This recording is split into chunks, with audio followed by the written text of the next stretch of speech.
Over a day after the violent riots that washed southern Tel Aviv, the damage is still very apparent. I'm standing inside the B-side club, pretty much where the riots began, erupted. We're talking about Saturday morning, 10:30 a.m., half an hour before Independence Day event of the Eritrean government that was expected to take place here, half an hour before. Dozens, if not hundreds, of asylum seekers who oppose the Eritrean regime come in here and wash through the club, as you can see, leaving no chair unturned. Widespread destruction. The floor here is extremely slippery, but there's also a lot of glass shards around here. This is where the event started, obviously. It continued outside, and that's where the violent clashes continued. Today, following yesterday's violent riots, a lot of criticism towards political leadership, with Israel's National Security Minister Itamar Ben-Gvir proposing to apply administrative detention on Eritrean asylum seekers. This is something that is used for Palestinians and Jews who are suspected of committing terror, so wants to use this. But also Prime Minister Netanyahu saying that he wants all the tools at the government's disposal to work and perhaps deport these Eritrean asylum seekers. Let's take a listen to Netanyahu this morning at the cabinet meeting.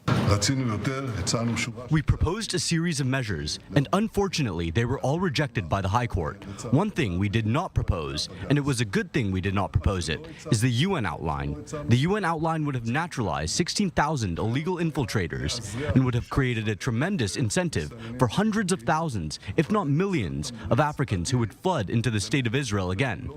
Therefore, this is a bad solution. Whoever proposes this proposes something that will set back the problem to its original state. Now, what's interesting is that that same UN proposal that Netanyahu referred to from 2018 is a proposal that his government passed. He himself approved it, calling it an unprecedented, very good deal for Israel. But a day later, he nixed it. And that kind of shows the problem of the way the government has been dealing with asylum seekers in Israel over the past few years.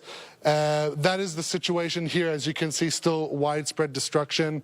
The owners say that it could be millions of shekels worth of damages.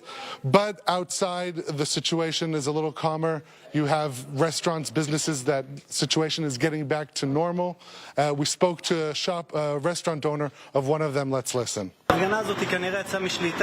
This demonstration is out of control. It's sad that it ended up where it did. You came today when we had already collected most of the debris since yesterday. The damage already started at 11 in the morning. The Eritreans really went to battle here. What started as a fight between them turned into a fight between them and the police when the police got in the middle. I saw through our CCTV cameras at 11 in the morning that it was starting to get messy. We called the cops. The cops said it was under control, but apparently it got out of hand. There was blood on the floor here. Broken businesses, the damages that came along the way, really one big catastrophe. For I-24 News, I'm Ariel Oseran, the B-Side Club, Tel Aviv.